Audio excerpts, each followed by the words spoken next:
एक दिन बिक जाएगा माटी के मोल, जग में रह जाएंगे प्यारे तेरे बोल। ला ला ला ला ला ला ला ला ला ला ला ला। नमस्कार दोस्तों, मैं हूं आपका मोहित बरुआ और आप देख रहे हैं बरुआ का शो मस्ट गो ऑन। आज रंगमंच के सुहाने सफर में हमारे साथ हैं वरिष्ठ रंगकर्मी हमारे निगम साहब। इनका पूरा नाम है प्रदीप कुमार निगम।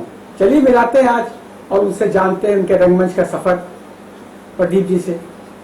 नमस्कार प्रदीप जी। नमस्कार सर। मैं आपसे ये जानना चाहता हूँ आप किस सन से रंगमंच के सफर में आए? सर मैं रंगमंच के सफर में तो 1981 से आया हूँ। अच्छा। और सबसे प्रथम नाटक जो मैंने दिल की दुकान किया था वो यही कानपुर में हुआ था, कैंट में। और ये इसके निर्देशक थे स्वर्गीय श्री राजेंद्र सिंह जी। अच्छा। वो मेरे प्रथम नाट्य गुरु जी थे और उनके साथ मैंने अपने नाट्य पारी की शुरुआत की थी। और उसके बाद जो दूसरा प्ले हमने किया था वो M.K. रैना जी के निर्देशन में कानपुर में ही हुआ था। अच्छा। तो 2 महीने का वर्कशॉप हुआ था और वो प्ले था देख तमाशा देख। बर्टोल्ड ब्रेख्ट जर्मनी के जो राइटर थे उनका वो प्ले था, उसका हिंदी रूपांतरण हुआ था यहाँ पे। अच्छा। और देख तमाशा देख उसका नाम था, निर्देशक थे श्री M.K. रैना जी। अच्छा। और इसके शोज हुए थे लाजपत भवन कानपुर में 3 शो हुए थे, 2 शो रविंद्रालय में लखनऊ में और 1 शो कमानी ऑडिटोरियम दिल्ली में हुआ था।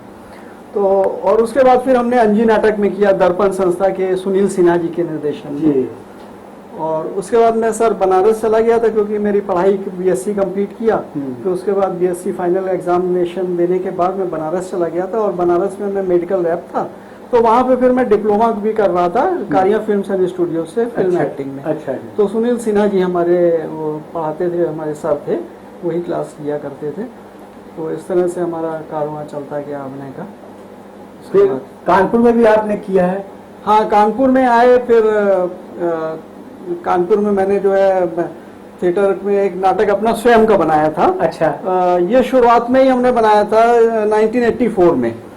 तो उसको मेगा पानी दे मधुकर सिंह जी के द्वारा लिखित वो नाटक था। तो उसको मैं निर्देशक नहीं था और डायरेक्टर एंड प्रोड्यूसर था मैं। राइटर मधुकर सिंह जी थे। तो हमने इसको प्लान किया था लाजपत भवन में करने के लिए, लेकिन वो सक्सेसफुल हो नहीं पाया था। तो वो शो पोस्टपोन किया हमने, पोस्टपोन कर दिया था। फिर वो हो नहीं पाया था, शो कैंसिल हो गया था। तो मेरा प्रयास था कि उसको हम आगे बढ़ाएंगे, लेकिन वो कर नहीं पाए क्योंकि मधुकर सिंह जी की वो स्क्रिप्ट मेरे से खो गई थी और वो स्क्रिप्ट मिल नहीं पाई दोबारा। हम बहुत नहीं मिल पाए तो कर नहीं पाए उसको सक्सेसफुल। इसके बाद और उसके बाद सर जो है ये हमारा प्रयास चलता रहा। फिर हमको आपके पास भेजा ये डॉक्टर वाजपेयी जी ने। उनसे मेरी मुलाकात हुई तो वो फिल्म बना रहे थे एक। तो वो चाहते थे कि मैं भी उस फिल्म में काम करूं। तो उन्होंने कहा कि आप सीख लो। हाँ, अभिनय थोड़ा सा मतलब थोड़ा और उसमें रिहर्सल वगैरह कर लीजिए, आप थोड़ा परफेक्ट हो जाइए। तो आपके पास उन्होंने भेजा कि मोहित बरुआ जी हैं, इप्टा के डायरेक्टर हैं और वो क्लासेस लेते हैं अपना वहाँ क्राइस्टचर्च इंटर कॉलेज में। तो आप उसके मेंबरशिप ले लीजिए, मेंबर बन जाइए और वहाँ पे रिहर्सल वगैरह करते हैं। सब लोग नाटकों में भी काम करने का मौका मिलेगा। फिर हम जब फिल्म बनाएंगे तो आपको ले लेंगे। तो मैं फिर आके आपसे 2003 या 4 की बात है, मैं आपसे जुड़ गया हूँ एकदम। फिर हम लोगों ने तो बहुत अच्छे नाटक किए, भरोसा है और ये क्या नाम है, हमें भी जीने दो, कन्या भ्रूण हत्या पे, और ये मुंशी प्रेमचंद जी का नाटक था, वो कफन भी था। हाँ, सवा सेर गेहूं था। सवा सेर गेहूं। और ये मुंशी प्रेमचंद जी द्वारा लिखित नाटक था कफन नहीं, कफन नहीं, वो सर वो जो हल्कू वाला था। हाँ, जिसमें जमींदार का रोल मैंने पूस की एक रात। और फिर हम लोग तो नुक्कड़ नाटक फूलबाग में करते थे और उसके शो कई बार हम लोग को करने पड़ते थे। और फिर हम लोगों ने भाई इप्टा में जब महासम्मेलन हुआ है इप्टा का 2013 में, तो भी हम लोगों ने प्ले किए। उसमें मैंने लीड रोल किया था डॉक्टर पैसा में। और वो दादा भी आए थे कोलकाता से, उनके साथ भी काफी। हाँ, उनके साथ 3 दिन शो रहा। उन्होंने प्लेस में काम किया तो बहुत अच्छा लगा। और इप्टा के साथ मतलब ये समझिए कि मुझे अभिनय दिखाने का अवसर जो मिला वो आपके डायरेक्शन में इप्टा में ही मुझे मिला। हाँ, तो इप्टा मतलब ये तो है कि मतलब समझिए कि इप्टा एक फैक्ट्री है एक्टर बनाने की। यहाँ पे मतलब फैक्ट्री है, इसमें लोग सीखते हैं और मंजते हैं। फिर हमको 1.5 इश्किया फिल्म में भी काम किया मैंने, नसीरुद्दीन शाह जी के साथ, अरशद वारसी, माधुरी दीक्षित, हुमा कुरैशी जी थे, विजय राज थे। इन सब के साथ काम करने का मौका मिला। उसमें हम गेस्ट रोल किया था हमने। 2 दिन शूटिंग हुई थी सुल्तानपुर में, महमूदाबाद के किले में। और उसके बाद मैं मुंबई चला गया, फिर मैं वहाँ प्रयास किया। फिर इंग्लिश फिल्म में हमको एक मिनिस्टर का रोल मिला। वो नबील फिरोज जी उसके निर्देशक थे, और ये स्ट्रॉबेरी एंटरटेनमेंट प्राइवेट लिमिटेड के बैनर तले वो बनी थी। और वो फिल्म रिलीज नहीं हो पाई, नेटफ्लिक्स में उसका ट्रेलर जरूर आया था, वो भी रिलीज नहीं हो पाई थी। और सर हमको बाजीराव मस्तानी में काम करने का मौका मिला।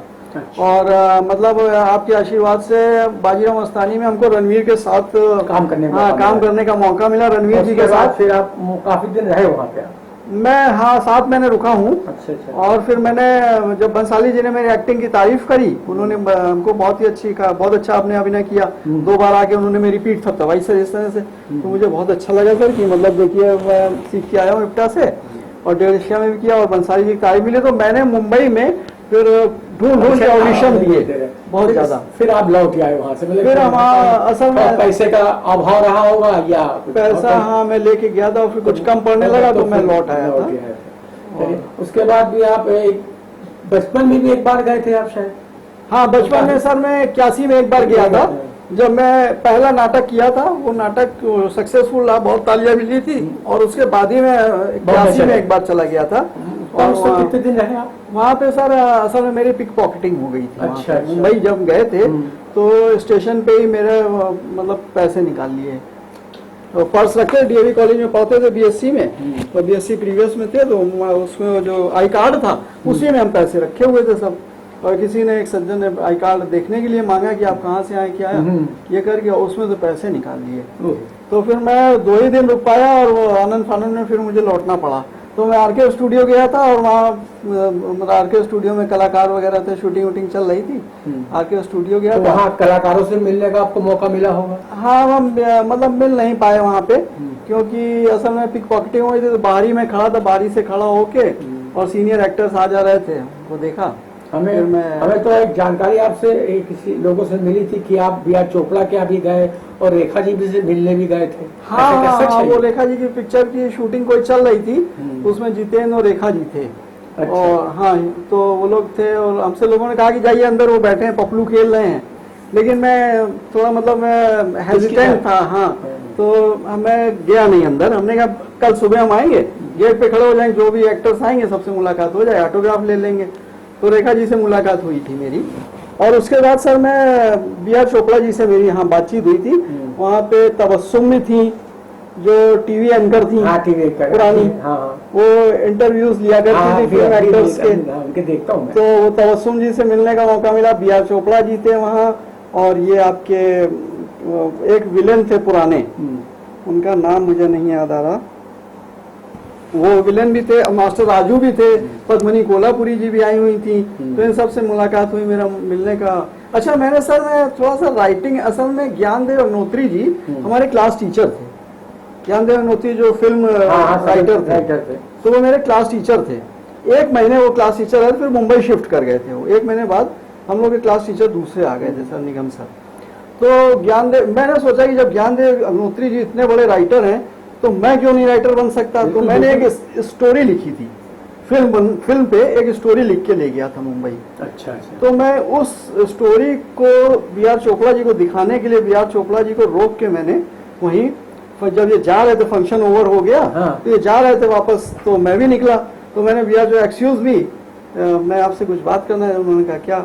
तो मैंने कहा कि सर यहाँ भी बात करें। तो बोले कि अभी मैं 1 महीने बिजी हूँ, 1 महीने बाद आप मिलिए, ये कहा। और फिर उसी के बाद मेरी उसी नाइट जो है वो पैसे निकल गए मेरे, तो फिर आप आई कार्ड से। तो 1 आध दिन में इधर उधर घूमा कि कुछ काम हम मिल जाए। और वहाँ पे एक मॉडल बनाने का एक ऑफिस था, कि मॉडलिंग का वो शूट किया करते थे। बहुत उसका नाम नहीं याद आ रहा मुझे, बहुत ही बड़ी मॉडलिंग कंपनी थी वो मैं गया था मुंबई में घूम के। और बहुत छोटा था सर, उस समय 18 साल के भी नहीं था मैं, 17 साल का था। तो मुझे अब याद नहीं आ रहा किस जगह थे वो मॉडलिंग की ऑफिस। पूछ पाछ के मैं गया, और मैं वहाँ उनसे बोला कि भाई मेरे संग ऐसा हो गया है, मेरे पर्स कट गया है, तो अगर कोई आप मॉडलिंग का चांस हमें दें तो कम से कम घर तो मैं जा सकूं। तो उन्होंने कहा कि ऐसे नहीं मिलता है यहाँ पे भाई, पहले से ही सब होता है, हाँ, शेड्यूल के अनुसार होता है। अब आप जब कभी रिक्वायरमेंट होगी अपना नाम एड्रेस लिखा दीजिए। तो मैं नाम एड्रेस लिखा के फिर मैं मुंबई लौट आया था, मुंबई से कानपुर लौट आया था। जी। अच्छा, फिर आपने फिर बॉम्बे जाने का प्रयास नहीं किया, फिर उसके नौकरी में लग फिर गए? मुंबई जाने का प्रयास नहीं हो, क्योंकि यहाँ पे ऑडिशंस हुआ करते हैं और ऑडिशंस में ऐसा होता है कि जैसे रोल हमारे अनुसार नहीं मिला। मैं एक्चुअली सर IMRB कंपनी में हूँ इंटरव्यूअर, तो ये इंटरनेशनल कंपनी है ये। तो अब ये छोटा मोटा रोल अगर कोई ऑफर करते हैं तो हमारे साथ के लोग मना कर देते हैं कि मतलब आप एक इंटरव्यूअर हैं और आप छोटे मोटे रोल का है? छोटे मोटे रोल तो ये कंपनी की भी इमेज डाउन होती है और आपकी इप्टा की भी इमेज खराब होगी। तो ये छोटे मोटे रोल ना करें। तो हमारे जो छोटे मोटे ऑफर्स मिले भी मुंबई में भी, तो वो हमने किए नहीं, हमने एक्सेप्ट नहीं किए, क्योंकि फुरकान खान जी से मैं मिला था मुंबई में। फुरकान खान जी जो डायरेक्टर प्रोड्यूसर हैं, तो फिल्म मेकर हैं वो। तो उन्होंने कहा कि निगम जी हम आपको ब्रेक देंगे, आप ये छोटे मोटे रोल जैसे बंसाली जी के साथ किया है इस तरीके के रोल ना करिए, क्योंकि इप्टा संस्था के आप लाइव मेंबर हैं और इप्टा का नाम खराब होता है। तो इसी वजह से मैं ये क्राउड रोल या ये सब छोटे मोटे रोल नहीं करता। अच्छा, तो अब आगे आपकी क्या प्लानिंग है? सर आगे ये है कि आपके मार्ग निर्देशों के अनुसार मैं चल रहा हूँ, आपके मार्गदर्शन में हूँ और आपके साथ हैं अपना, हम लोग जो प्ले करते हैं। और हम लोगों ने तो फिल्म भी बना ली यूट्यूब पे, हमें भी जीने दो। और वो राइटर मैं ही हूँ उसका, और निर्देशक रवि है, रवि त्रिपाठी जी। तो वो उसमें 2-2,500 मतलब व्यूअर्स भी मिले हैं करीब उसमें 2,500। और हम चाहते हैं कि भाई हम लोग खुद ही फिल्म बनाएं, अगर ऐसा मौका हमको फाइनेंसर मिल जाए तो मैं चाहता हूं कि कन्या भ्रूण हत्या जो मैंने लिखी थी उसकी हमने फिल्म स्क्रिप्ट भी लिख ली है। हाँ, फिल्म स्क्रिप्ट का मतलब वो तैयार कर लिया, प्रोफार्मा आउटलाइन तैयार है मेरी, और उस पर वो डायलॉग्स लिखवा लेंगे किसी से। अगर कोई फाइनेंसर मिल जाए तो मैं फिल्म बनाना चाहता हूँ कन्या भ्रूण हत्या पे, महिला सशक्तिकरण। अच्छी बात नहीं है, बिल्कुल प्रयास जारी रखिए अपना जी। वो कभी ना कभी तो सक्सेस होंगे ही आप।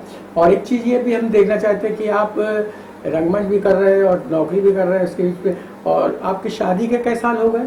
शादी सर हमारी 2001 में हुई थी। अच्छा। शादी तो मेरे तो करीब इस समय वाइफ आपके साथ नहीं है? वाइफ थोड़ा सा मतलब वो चाहती थी कि हम गोरखपुर आके रहे। गोरखपुर में तो इसी कंट्रोवर्सी में हाँ, क्योंकि मैं पढ़ रहा था, मतलब मैं परसों कर रहा था MCA, तभी शादी हुई 2001 में। और वो चाहती थी कि हम वहां पे आए, क्योंकि वो टीचर थी गोरखपुर में, और हालांकि प्राइवेट स्कूल में ही टीचर थी इंग्लिश मीडियम में।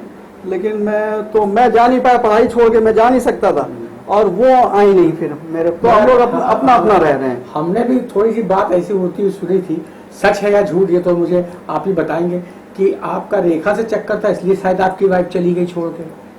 नहीं, एक्चुअली सर रेखा जी का मतलब ऐसा है कि रेखा जी के बारे में तो मतलब मैं इतना परेशान हो जाता हूँ कि रेखा रेखा रेखा रेखा, मतलब मेरे दोस्त यार ऑफिस के लोग सब हमको मतलब इतना मैं परेशान हो जाता हूँ रेखा जी नाम सुनते इसी चक्कर से आपकी वाइफ चली गई हो? और असल में ऐसा है कि रेखा जी में पता नहीं क्या चीज है कि उनको सब लोग लाइक करते हैं, चाहे वो लेडीज हो भाई, एक फेमस, चाहे जेंट्स हो। अब मैं मिला था तो मैंने दोस्तों को बताया था कि भाई रेखा जी से मैं मिला वहाँ पे RK स्टूडियो में। जो फेमस एक एक्ट्रेस है तो सभी लोग दर्शक प्यार करते हैं। हाँ, आप कुछ ज्यादा ही करते हैं लगता है ऐसा है? तो असल में ऐसा था सर, जब हम छोटे से थे तो हमारे मतलब जो है घर के लोग रेखा जी को बहुत लाइक करते थे, पूरी फैमिली। तो हमको कोई, जब हमें छोटा था, मतलब ज्यादा बड़ा नहीं था, बहुत ही छोटा था, तो ये नमक हराम पिक्चर कोई दिखा के ला रहा, कोई पिक्चर उनकी धर्मात्मा दिखा के ला रहा, और कोई उनकी वो एक वो पिक्चर आई थी वो जो फ्लॉप हो गई थी अमिताभ जी के साथ। क्या नाम, उसका नाम नहीं याद आ रहा मुझे, उसका अलाप नाम, उसका नाम अलाप फ्लॉप हो गई थी, वो भी देखने हम गए। अब हर पिक्चर हम देखते थे। अब मैं लखनऊ में पढ़ रहा था 9-10 में, रेखा जी वहीं आ गई। कुछ संयोग भी ऐसा ही हम लोग टकराते रहे। तो मैं भैया भाई साहब की स्कूटर लेके अपनी, हम अपने चाचा जी के यहाँ पढ़ते थे रह के 9-10, तो वो भी चाहते थे कि ये फिल्मों का है तो क्या मालूम ये भाई सफल हो जाए, इसको लखनऊ बुला लो। लखनऊ में मैं आ गया तो भाई साहब की स्कूटर लेके और शूटिंग के लिए ढूंढता था कि रेखा जी कहीं दिख जाए, मतलब कौन है रेखा ये समझने के लिए मैं स्कूटर लेके घूमता था। उनके भाई साहब का सूट पहन के काला और स्कूटर निकाल के घूमने निकल जाते हैं, ढूंढने शाम के टाइम जब खाली हुए। हाँ, एक आध घंटा ढूंढा, नहीं मिला भाई, हजरतगंज घूम रहे हैं, इधर घूम रहे हैं, फिर लौटा। छोटे भी थे उस टाइम, तो मैं 14 ही साल का था, 14-15 साल का। अच्छा। हाँ, फिर मैं सब जो है घूम घाम परेशान होकर लौट आता था। फिर हम 81 में रेखा जी से वाकई में मुलाकात हो गई मेरी। आपकी हाँ, तो हमने दोस्तों को बताया कि हाँ भाई रेखा जी मिला, तो हमें लगा कि भाई चलो जीवन में रेखा जी से मुलाकात तो हो गई। और असल में मेरे सिस्टर का भी नाम, रियल सिस्टर का नाम रेखा ही है। अच्छा अच्छा। हाँ, तो इस वजह से हम लोग सब रेखा जी को मतलब बहुत लाइक करते हैं। चलिए, मगर एक चलिए, तो खैर पुरानी बात है जो आपने सुनी थी, हमने आपने बता भी दिया।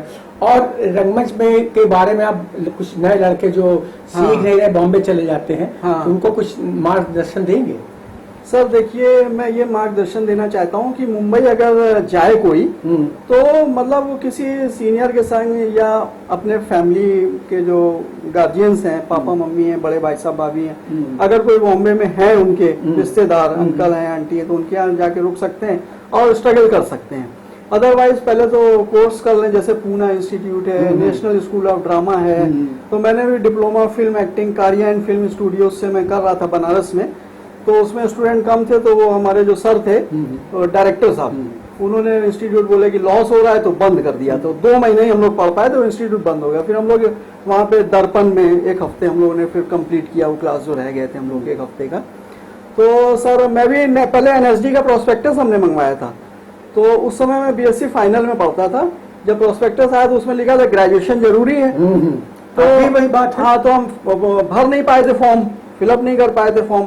प्रोस्पेक्टस मेरे पास बेकार चला गया, 50 रुपए का आया था, 1982 की बात है ये प्रोस्पेक्टस, NSD का मंगाया था। अब तो या तो पूना से करें, या नेशनल स्कूल ऑफ ड्रामा है, या हमारे इप्टा में हम लोग जैसे हैं, हम लोग सिखाते हैं। आप हम लोग आपके साथ हम भी हैं, तो जितने भी सीनियर्स हैं सब यहाँ पे इप्टा पे सिखाते हैं। तो आप इप्टा ज्वाइन कर लें या कोई भी इंस्टीट्यूट ज्वाइन कर लें, तो उससे ट्रेनिंग लेके प्रॉपर ट्रेनिंग करके जाएं। अन्यथा तो फिल्म विकास परिषद का गठन हो गया और राजू श्रीवास्तव जी उसके अध्यक्ष हैं, तो जाने की जरूरत नहीं। यहाँ भी फिल्में बनेंगी अब, और यूपी इतना बड़ा है और लखनऊ है ही है अपना, तो आप चाहें तो यूपी में ही फिल्मों में काम करिए। अगर आपके अंदर टैलेंट होगा तो मुंबई वाले भी आपको ऑफर देंगे। अच्छा जी, ये सही मार्गदर्शन। हाँ, बच्चों को मैं देना है कि ट्रेनिंग लेकर ही जाए जी, और कम से कम ग्रेजुएशन कर लें पढ़ाई के मामले में। ग्रेजुएशन, विदाउट ग्रेजुएशन कोई डिप्लोमा डिग्री आप नहीं कर सकते। वैसे एक बात और मेरी समझ में आई थी कि आपने रेखा की फोटो में मांग भर दी थी खून से, क्या ये बात सच है? सर मैं उस चीज को अब डिस्क्लोज नहीं करना चाहता, लेकिन उतनी भी बात सुनी तो सर कहाँ सच है, तो मैं आपसे जानकारी। सर मैं असल में पढ़ता था BSc फाइनल में, तो रेखा जी के क्योंकि फैन थे हम, तो एक मैगजीन में उनकी फोटो देखी, तो उसमें वो काफी मतलब शी वाज वीपिंग और उनके आंसू टपक रहे हैं अच्छा आंखों से। तो अब हमसे देखा नहीं गया, क्योंकि बचपन से हमने कहा क्या बात है भाई, मैं भी अच्छा खासा हट्टा कट्टा गोरा चिट्टा और BSc फाइनल का स्टूडेंट हूँ, और मेरी रेखा क्यों रो रही, मुझे ये लगा तो हम इनको छुपाना चाहिए। तो हमने बहुत सारी मैगजीनें खरीदी। हाँ, तो मैंने इतना आया कि हम रेखा जी के लिए समर्पित क्यों ना हो जाए। किसी का जीवन अगर सुधर जाए तो उससे बड़ी, मेरा जीवन किसी के काम आ जाए तो उससे बड़ी बात क्या हो सकती है। तो मैंने अपना अंगूठा काट के, ब्लेड से अंगूठा काट के, और उनकी तस्वीर में जिसमें वो रो रही थी उसी में मांग भर दी थी। अच्छा, ये ऐसे भी दर्शक है। और मैं मुंबई चला गया था, 2 महीने वहाँ रुका था। फाइनल जब BSc फाइनल एग्जामिनेशन थे, तो हमारे भाई साहब ने कहा कि एग्जाम देने तो आ जाओ, अगर नहीं आओगे तो हम लोग से तुम्हारा समझ लो कि कट ऑफ हो गया। चलिए, तो मैं लौट आया था फिर एग्जामिनेशन के बाद। चलिए, ऐसे भी दीवाने होते हैं जो मांग भर देते हैं। जी जी। और हम चलिए, इतना तो बात आपसे सफर हो गई। हम ये चाहते हैं कि एक बात आपसे ये कहना चाहते हैं जी, कि ये जो हम रंगमंच का सुहाना सफर दर्शकों तक ला रहे हैं, इसके विषय में आप कुछ कहना चाहेंगे? हाँ सर, मैं कहना चाहूँगा कि ये जो आपने सुहाना सफर चालू किया है, ये बहुत ही अच्छा है। जो आपको एक आइडिया आया था आपका, और आपने इसको एग्जीक्यूट किया है, और ये आपका एक बहुत ही अच्छा मतलब ये कामयाबी भरा कदम है। और आपने पुराने कलाकारों को खोज करके उनका इंटरव्यू लिया और दर्शकों के सम्मुख रखा। तो जो कानपुर के कलाकार हैं और पुराने लोगों को याद करना चाहते हैं, या उनसे मिलना चाहते हैं, तो उनको बहुत ही लाभ होगा इसको देख करके।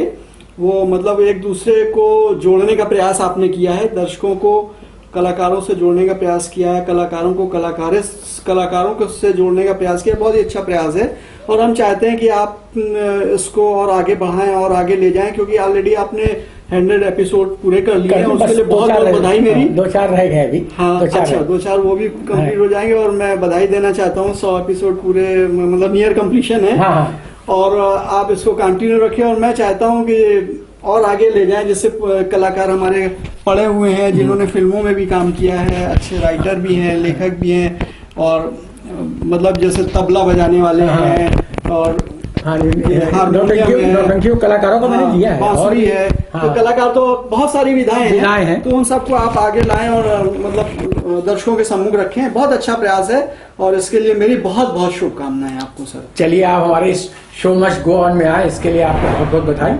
चलिए, मैं एक छोटी सी भेड़ मैं देना चाहता हूँ आपको।